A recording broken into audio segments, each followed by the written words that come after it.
Good afternoon. I wasn't sure who was out there watching, so that's why I didn't start before. I hope that all of you can hear me and can watch me as I'm reading from my book Memoria. Many of the poems in Memoria are about Spain, Spanish culture, um, and Spanish food, and so on. Um, because I lived in Madrid during the last 2 years of the Franco dictatorship, and that dictatorship ended in 1975. So the book is not only about Spain, but also about um, the music and the events of the 1970s, the earlier 1970s. As you know from my bio, I was born in Lima to Cuban parents, and I lived in Lima until I was 10. And uh, why did we? But I mostly grew up in Miami, and you wonder why did my family end up in Madrid for 2 years? Well, my grandfathers, my parents' fathers, were from Spain, and they were very fond of Spain. In fact, they loved Spain, and but this is not unusual with the Cubans that I grew up with in Miami. Many of their parents and grandparents were immigrants uh, to Cuba from Spain before even Cuba became a republic, when Cuba was still a colony of Spain. So, my first poem from that book is Kissing in Madrid, and it is very much about that. And it's in the sonnet form. I just wanted you to be aware of that. And also, at the time, there was an Air Force base, a U.S. Air Force base outside of Madrid. It no longer exists. Uh, but these were most of the Americans in Madrid at the time were part of that uh, Air Force base. Kissing in Madrid, dance floor of Rex, Gran Via discotheque. My first deep tongue kiss, sloppy, succulent like mango, long slurps, giggly burps. My neck wet with nibbles as we grope, grind, vent, libido, strobes pulsing to Barry White's moan, our bodies simmering in slow burn funk. She, an Air Force brat from the base at Torrejon, frizzy blonde, light as a mannequin, I the clunk in platforms, bell bottoms tight as a corset. So I cling to her, swaying in that nicotine fog. No words to spoil such a gift of spit and sweat, given to a boy she's just met, shy, bookish, a clog with seduction. And once the song is done, we split, lurch, mouth dry, lips like laundry wrung.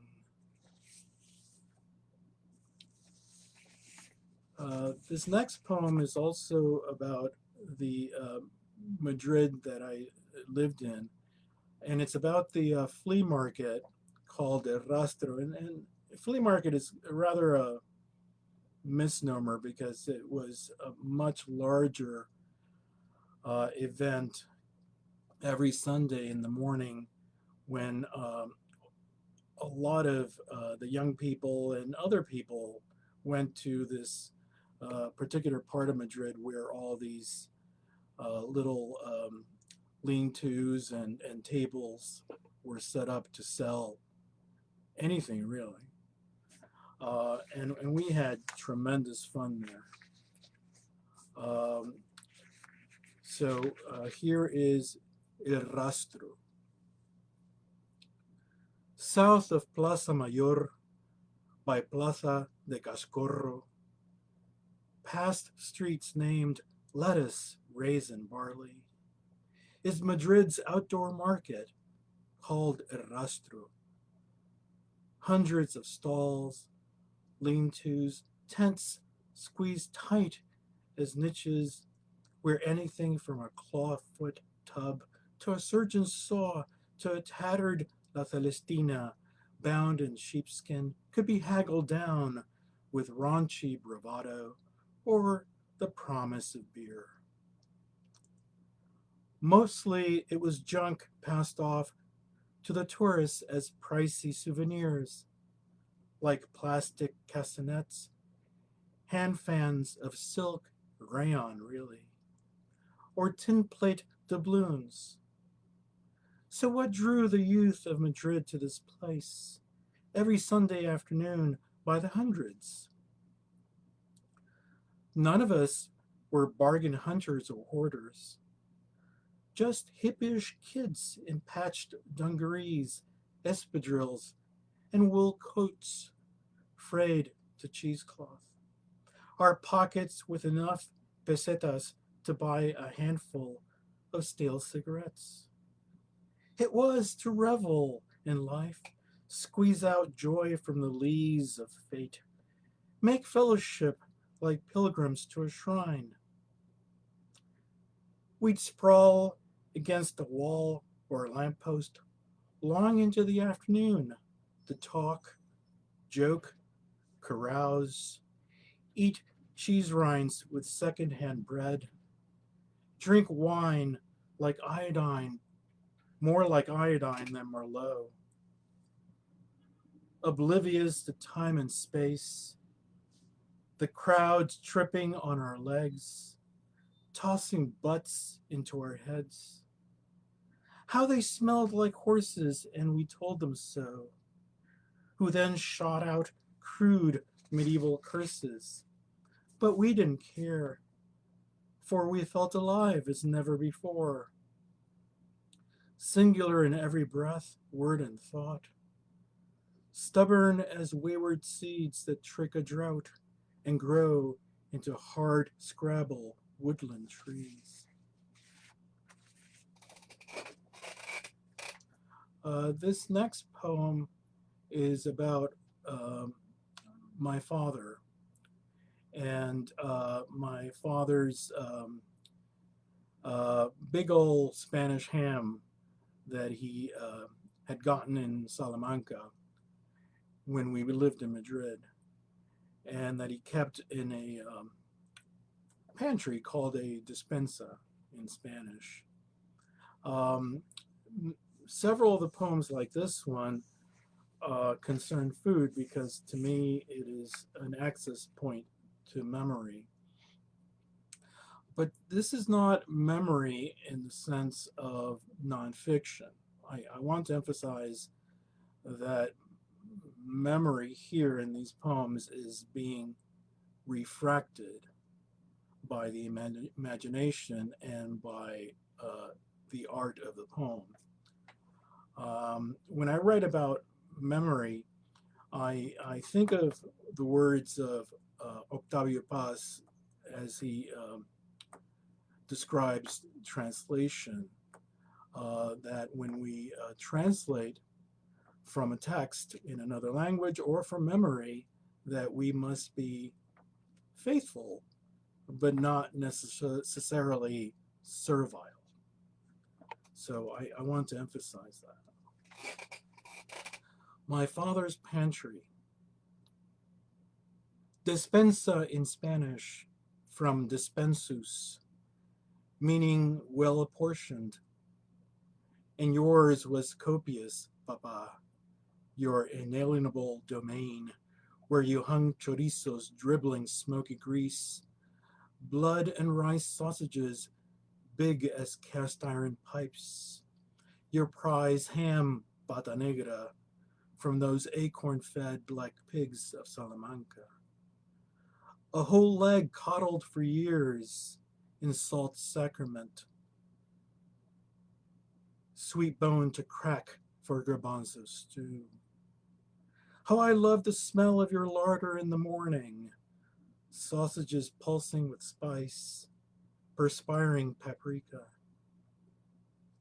Your lair, your cave, your underworld of charcuterie, and Cuban cigars that took on that dry cured taste you cherished as you drank old scotch.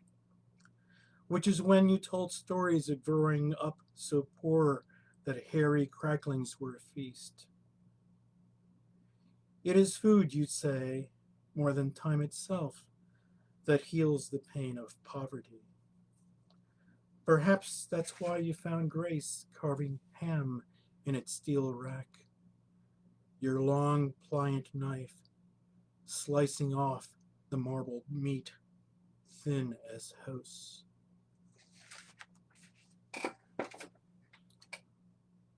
Um, this next poem is entitled Ars Poetica, and it's dedicated to my father.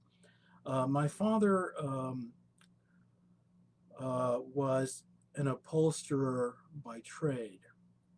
Um, Although he had a large furniture manufacturing business in Peru, um, he well uh, he worked hard.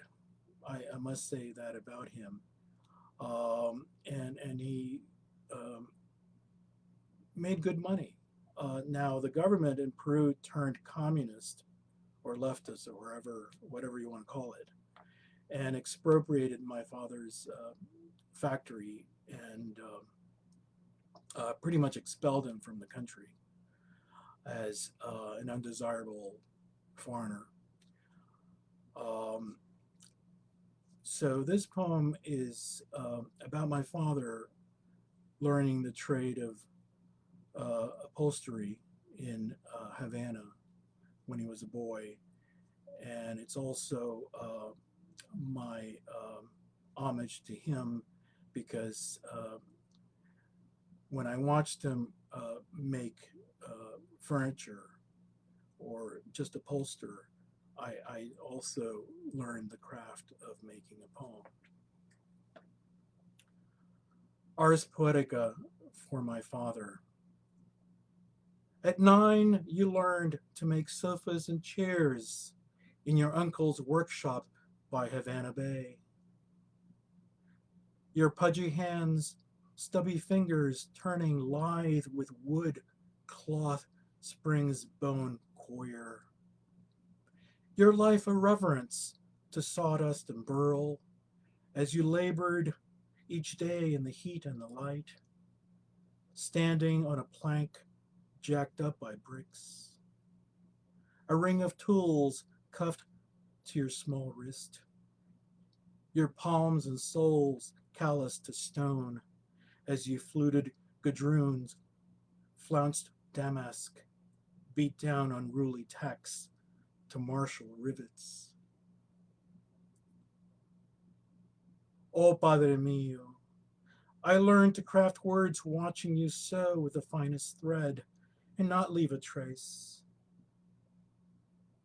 To be patient, steadfast, reverent in my work.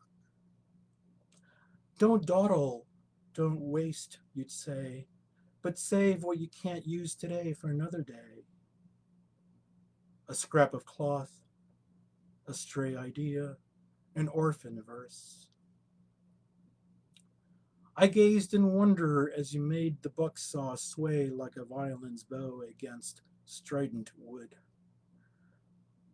How you ironed wrinkled linen to vellum, or straightened the crookedest of nails because anything can be fixed, you'd say. Praise you, Papa, my poet of hammer, needle, and shears. I just want to say how grateful I am that you are listening to me read these poems on a Thursday afternoon. I'm really, really um, thankful. This poem is also about food, but this time it turns to my mother. She was very much a great cook. Um, Now, again, this poem is in form. It's in what is called rimas dissolutas, so that every stanzas uh, n words uh, gets get repeated. So in this poem, it's A B C A B C A B C until it finishes. Um, and just want to say also how this form put on a very productive pressure on the imagination. So I consider this an artifact rather than just a straight out memory. The poem is entitled Rasp, Spoon, and Pestle. There were lemons growing old in a clay bowl, a dozen injured pots that wobbled on the stove, white countertops with stains like continents. Mama hid with doilies and patches of an old stove. A small cabinet stowed vials and jars, her trove of ground spices, dry herbs, heirloom condiments, to enchant croquettes, hors d'oeuvres, fillets of sole, Biscay style. With rasp, spoon, and pestle, she strove to please Papa, who scorned those recherche scents of haute cuisine. So she fricasseed oxtail in a soulful red sauce, boiled ham hocks, cooked tripe with cloves of garlic, simple, brawny, no buttery ornaments to make him angry. But on Sundays, she'd cajole Papa with sautés, gratins, and souffles that drove him to beg for seconds, thirds, his taste buds in ferment.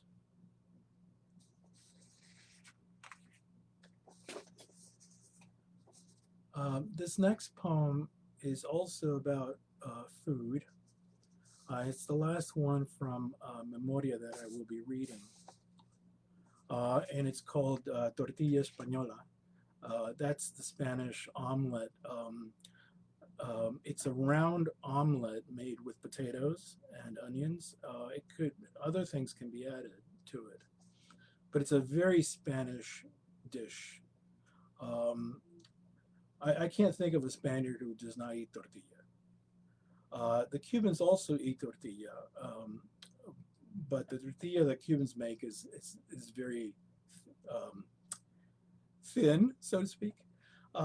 Now, Americans know the word tortilla because of its Mexican connection, but it has nothing to do with the Mexican corn cake. Tortilla española, not the corn cake, but that thick, round omelet made with potatoes, onions, and olive oil. Extra virgin because that's how God wants it. Add shrimp, tuna, chorizo, red pimientos for flair. Not thin and scrawny as in Cuba, Mama said, but a dense wheel of molten yolk, big as a grindstone. Such a staple that all of Spain can be heard whipping eggs at dinner time, just as our neighbor Maria Jose did every night. A mother of 5 boys who taught Mama how to cook it Castilian style in a deep skillet over a slow gas or coal flame, knowing when to flip la tortilla on a plate so it doesn't overcook, and the egg foams in its bath of fragrant fat, those diced potatoes glistening like river pebbles. Um, let's see, I have one more poem that I will be reading, and it's entitled Hear Me, Hart Crane. I don't know how many of you know the work of Hart Crane. He's best known for having written The Bridge, his masterpiece, this epic about the Brooklyn Bridge. Now, something that people don't necessarily know is that a good many of those poems that went on to make the bridge were actually written off the coast of Cuba on the island of Pines, what used to be called the island of Pines, on the western side of Cuba. And I found that irony, at least I call it an irony, very inspiring, because I myself, when I lived in Chicago doing my PhD in creative writing at the University of Illinois at Chicago, wrote many of the Caribbean poems that went on to make my book Roomba Atop the Stones. So he was in the tropics writing about the cold New York. I was in the cold Chicago writing about the tropics. In general, I have a very complicated relationship with Hart Crane. I find him to be an essential poet for me in the American poetic canon. But there were many things about his life and about who he was as a human being that I find very disturbing. But I still consider him an essential poet. This poem will be appearing in Poetry Magazine. I was told in October or maybe December, I don't know. It's part of a new manuscript of poems that I have recently finished, and Poetry Magazine is going through a lot of turmoil. I didn't know, but I was informed of this by one of the new assistant poetry editors last night. So, hear me, Hart Crane. It was on a small island in the Gulf of Batamarón that you built your bridge across the East River.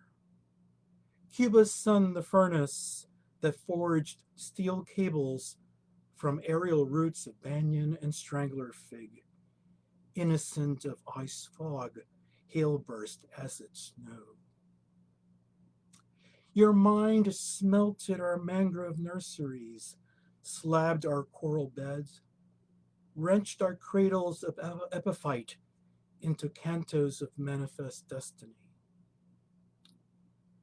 Outside that cluttered study, Kazan of your craft, grew an old mango tree trussed with blue liana, whose vines you plucked to metal iambs till such tender wood could not bear the rack of your industrial winch clamp crowbar.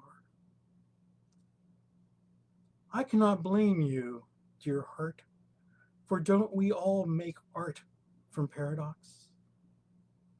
I have lived long in the monster's entrails, longer than Martí, to know that twisted fate is more gift than curse. As I did years ago when I wrote my first book, Pure Caribe, Magia y Manigua, no apologies, in that apartment by Chicago's lake shore, gazing out the window each winter morning to tropicalize snowbanks into coral keys and melt those slush puddles to swamplands de la Rana, el Caimán, la Jutiaconga, el Catey. The snow pebbles scattered to papaya beads, and the trestles of icicles swung like garlands of bougainvillea against tall royal palms.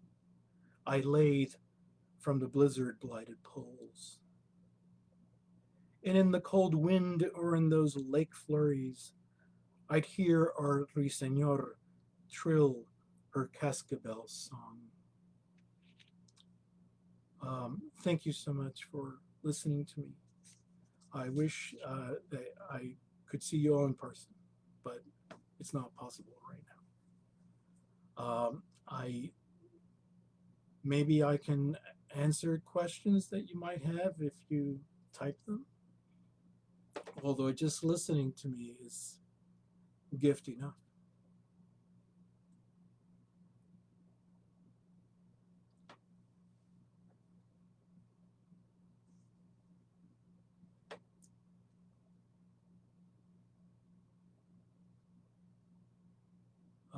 I'm not sure I see any, let me see, comments. I think there's some trouble with the connection.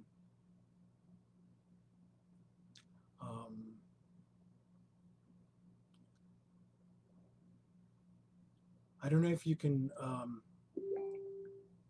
I'm hearing a bing. I don't know what it means.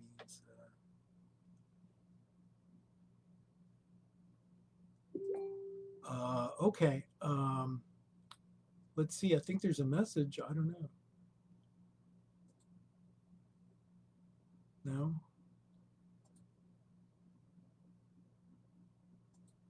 I'm not able to see any messages.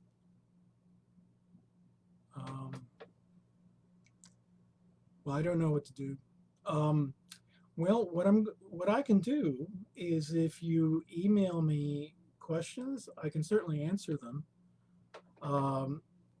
I can end the live video right now. So again, I'm very, very grateful that you have taken time to hear these poems. Everyone, take care and stay healthy. Okay? Bye-bye. I will end the live video right now.